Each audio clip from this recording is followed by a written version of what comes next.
Alam nyo, kung ayaw nyo maging amoy mayaman, pero hindi mabigat sa bulsa, huwag nyo itong bilhin. So, hey, what's up everyone? Alam nyo ba guys, na kakauwi ko lang ng bayan, may na-receive tayong perfume. Of course, this is from Oil Perfume guys. Ayan. Meron silang binigay sa akin isang 30 ml at isang 50 ml. Ayan. So, unahin natin itong 30 ml nila. Nakalagay siya sa pouch bag guys na maliit.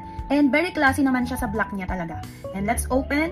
So, ayun. The bottle itself is, ilalaban mo rin naman. For just 25 dirhams, guys, may 30 ml na kayo. Okay na siya, ba? Diba? So, pagdating sa amoy, malalaman natin yan. So, this is inspired by Kayali Vanilla 28. Alam niyo yung Kayali Vanilla 28? Nag-trending siya sa TikTok noon. And talagang maraming public figure ang gumagamit talaga nito. Iba't ibang lahe. So, amoyin natin. Ayan. Ay. Alam nyo, kaamoy niya. Kasi naamoy ko na yung Kayali 28, guys. Maamoy mo agad yung vanilla niya guys. And meron siyang little bit parang floral na white floral na hindi ko ma-explain. Pero kaamoy niya talaga.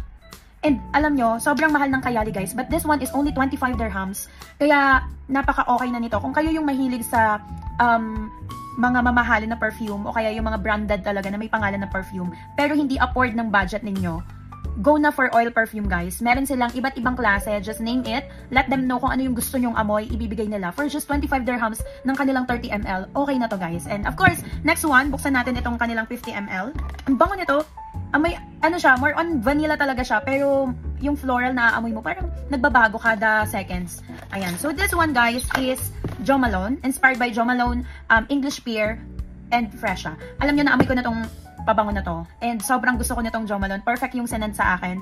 Kasi gusto ko ng amoy fresh lang. Kasi itong Jo Malone guys, yung original nito, alam mo yung tipong, pag hindi ka masyadong mahilig sa perfume, tapos nakulong ka sa isang sasakyan, na ito yung pabango nung nasa loob ng sasakyan, hindi ka maiinis, hindi ka mahihilo. So, amoyin natin kung pareha sila. Ayan. By the bottle itself guys, ayun, okay naman siya sa 50 ml. Ang laki na niya ha. Ang dami na din nito. Parang sobrang months mo na itong magagamit kahit pa paikot-ikot kang mag-perfume guys. Simple lang yung bottle nila pero laban na din. For just 35 dirhams guys, 50 ml na. Ay, ang bango. Naamoy ko agad yung floral fresh. Ayan, okay, let's go. So this is inspired by Jo Malone, English Pear and Fresha. So dito naman natin sa kabila ilagay. Ay, grabe. Kaamoy niya.